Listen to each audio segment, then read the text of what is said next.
আসসালামু আলাইকুম। পৃথিবীর যে যে প্রান্ত থেকে দেখছেন এবং শুনছেন সবাইকে শুভেচ্ছা জানাচ্ছি।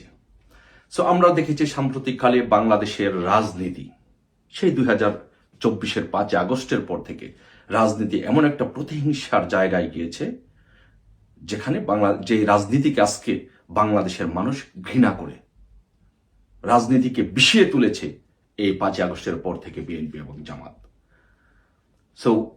বাংলাদেশ রাজনীতির প্রতিহিংসা পরায়ণতার শেষ চিহ্নটুকু বিএনপি রেখেছে গতকালকে আপনারা জানেন 69-এর মহানায়ক, মুক্তিযুদ্ধের অন্যতম সংগঠক, বঙ্গবন্ধুর ঘনিষ্ঠ সহযোগী জনাব তুফাইল আহমেদ মৃত্যুবরণ করেছেন। তুফাইল আহমেদের জানাজা, উনি একজন সংসদ সদস্য ছিলেন, উনি 9 বারের সংসদ সদস্য ছিলেন, কিন্তু ওনার জানাজাটা শহীদ মিনারে হতে দেওয়া হয়নি, সংসদ ভবনে দিতে দেওয়া হয়নি। এই রাজনীতি প্রতিহিংসা পরায়ণতার মূল বীজ বপন করেছিল বিএনপি, জিয়াউর রহমান। সেটা ধারাবাহিকভাবে অদ্যাবধি পর্যন্ত বিএনপি এবং তাদের দোসর জামাত সেটি চলমান রেখেছে। আসুন তুফাইল আহমেদের সম্পর্কে কথা বলার আগে তার একটু ইতিহাসটি একটু জানি নিই। তুফাইল আহমেদ আপনারা জানেন নিশ্চয়ই, উনি একজন 69-এর মহানায়ক ছিলেন।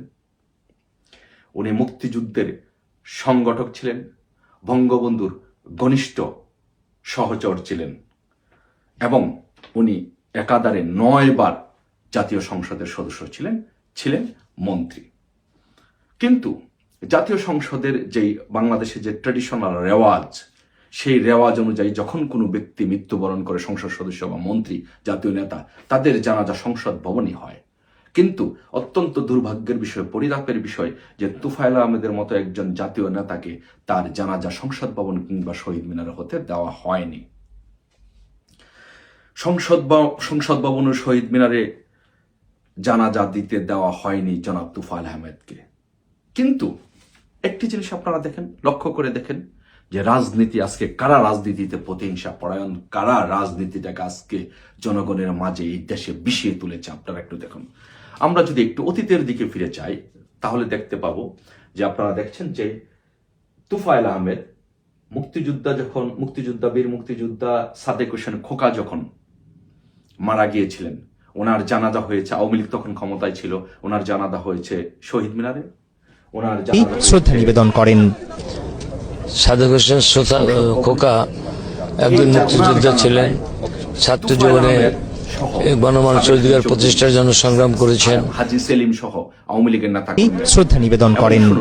তুফাইল আহমেদ সাদেক হোসেন খোকা একজন মুক্তিযোদ্ধা ছিলেন, ছাত্র জীবনে গণমানুষের অধিকার প্রতিষ্ঠার জন্য সংগ্রাম করেছেন। একজন জাতীয় নেতাকে, সজ্জনশীল ব্যক্তিকে, রাজনীতির সৃষ্টিশীল নেতাকে আজকে এই বিএনপি, তারেক রহমান, ইউনূসের, আমি বলি তাকে ইউনূসের এক্সটেন্ডেড সরকার, জিয়া রহমানের যোগ্য উত্তরসূরি। জিয়া রহমান যেমন স্বৈরশাসক ছিলেন, এই তারেক রহমান একজন স্বৈরশাসক হয়েছেন।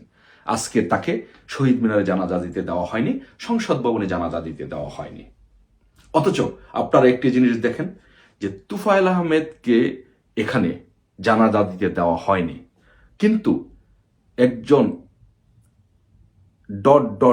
হাদি, যার মুখের অশ্লীল ভাষার কারণে তার নাম এদেশের জনগণ তার নাম দিয়েছে ...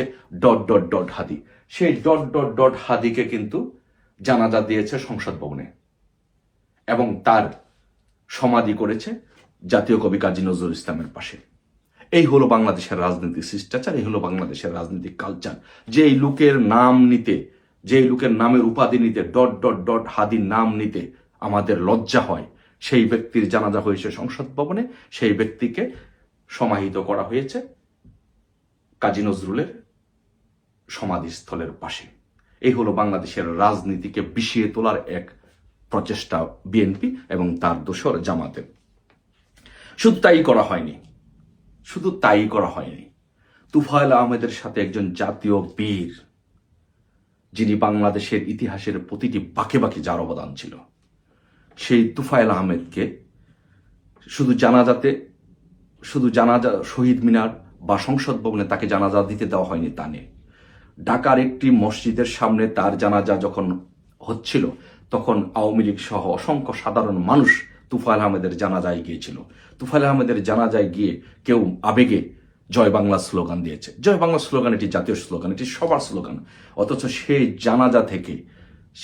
জানাজা থেকে অসংখ্য লোককে লাঠিপেটা করে আহত করা হয়েছে, তাদেরকে গ্রেপ্তার করা হয়েছে। এ হচ্ছে বাংলাদেশের রাজনীতি, এ হচ্ছে তারেক রহমানের রাজনীতি, এ হচ্ছে ঘৃণার রাজনীতি। যে ঘৃণার বীজ রাষ্ট্র বাংলাদেশের তারেক রহমান, জামাত এবং তার বাবা রোপণ করেছিল, সেটা চলমান আছে। তারপরে শুধু এখানেই ক্ষান্ত হননি, ভোলায় আপনারা দেখেন, একটা আপনাদের সুবিধার্থে একটি ভিডিও ফুটেজ আপনাদের সামনে দিয়েছি, যে ভোলায়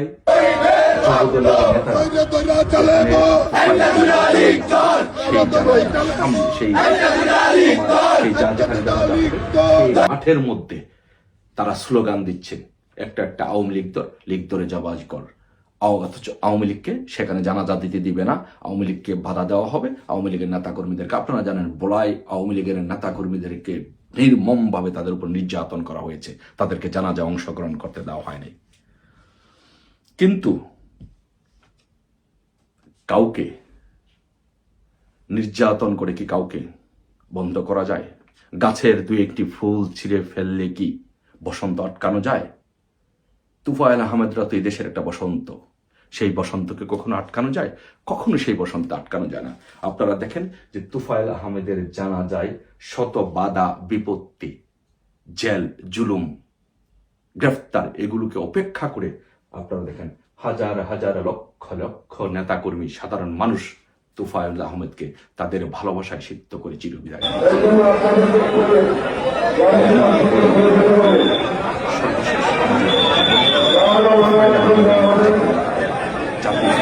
জয় বাংলা। আপনারা যদি চান তারেক রহমান, জোর করে সেটিকে আপনারা বন্ধ করতে পারবেন না। তো আমি এখন যে কথাটি বলে শেষ করতে চাই, সেই কথাটি হচ্ছে, জনাব তারেক রহমান বিএনপির নেতাকর্মীদেরকে বলবো, মির্জা ফখরুল ইসলাম আলমগীর সহ, আপনারা আজকে তুফায়েল আহমেদের রাজনীতি ঘিরে যে নোংরা রাজনীতি করেছেন, আপনারা কি একবার ভেবে দেখেছেন? আওয়ামী লীগ কিন্তু আসছে, আওয়ামী লীগ কিন্তু ক্ষমতায় আসবে। আপনারা আজকে যে নোংরা রাজনীতির দৃষ্টান্ত স্থাপন করেছেন, আপনারা যখন মারা যাবেন, জনাব মির্জা ফখরুল ইসলাম আলমগীর, আমির খসরু মাহমুদ চৌধুরী, তরুণ নেতা সুলতান সালাউদ্দিন টুকু, শহীদুদ্দিন চৌধুরী এনি, যাদের সাথে আমাদের ঢাকা বিশ্ববিদ্যালয়ে রাজনীতি করার সুযোগ হয়েছিল, তাদেরকে উদ্দেশ্য করে বলছি, আপনারা কি একবার ভেবে দেখেছেন যে আপনারা আজকে যে রাজনীতির, প্রতিহিংসার রাজনীতির দৃষ্টান্ত স্থাপন করেছেন, ভবিষ্যতে আপনাদের কি হবে? একবার কি শুধু এটি ভেবে দেখেছেন? আপনারা যখন মারা যাবেন, জনাব মির্জা ফখরুল ইসলাম আলমগীর, আপনি যখন মারা যাবেন, তখন আপনার লাশ নিয়ে যদি এরকম ছিনিমিনি খেলা হয়, আপনার জানাজায় যদি বাধা দেওয়া হয়, আপনার সন্তান, আপনার স্ত্রী, আপনার পরিবার, আত্মীয় স্বজনের কাছে কেমন লাগবে? ঠিক একই খারাপ লেগেছে তুফায়েল আহমেদের পরিবারের কাছে, আমার কাছে খারাপ লেগেছে। জনাব তারেক রহমান, আপনাকে বলি, আপনাকে শুধু স্মরণ করিয়ে দিয়ে শেষ কথাটুকু বলছি, আপনি আজকে বাংলাদেশের যে ঘৃণার ভিষবাষ্পর রাজনীতি প্রতিস্থাপন করেছেন, এটি আপনার ক্ষেত্রেও প্রযোজ্য হবে। আমি আপনাকে বলে দিলাম, ইতিহাস সাক্ষী, আজকের দিনটি আপনি মনে রাখেন, স্মরণ রাখবেন। আপনার জানাজায়ও বাংলাদেশে হবে কি হবে না সেটা আমি জানি না। যদি বাংলাদেশে হয়, তাহলে আপনার জানাজায় লোকজন যেতে পারবে না। আপনার জানাজায়ও এরকম দৃষ্টান্ত, তুফায়েল আহমেদদেরকে জুডিশিয়াল প্রেসিডেন্টে যেমন একটা দৃষ্টান্ত পূর্বে থেকে এনে স্থাপন করা হয়, ঠিক একইভাবে আপনার ক্ষেত্রেও একটি দৃষ্টান্ত স্থাপন করা হবে যে তুফায়েল আহমেদের জানাজা তো দিতে দেওয়া হয়নি, আওয়ামী লীগের নেতাকর্মীদের, সাধারণ জনতাও এরকম বাধা সৃষ্টি করবে আপনার ক্ষেত্রে, যে তুফায়েল আহমেদের জানাজা দিতে দেওয়া হয়নি, আপনার জানাজাও দিতে দেওয়া হবে না, যদি আপনি বাংলাদেশে থাকতে পারেন। আমার মনে হয় না যে আপনি বাংলাদেশে থাকতে পারবেন। আমি যেটি অনুমান করি, আপনি বাংলাদেশে যে রাজনীতির প্রতিহিংসার বিষবাষ্প রোপণ করেছেন, আপনাকে এই দেশ ছেড়ে পালাতে হবে, জনবিস্ফোরণে, গণবিক্ষোভে আপনাকে এই দেশ ছাড়তে হবে। ভালো থাকবেন জনাব তারেক রহমান।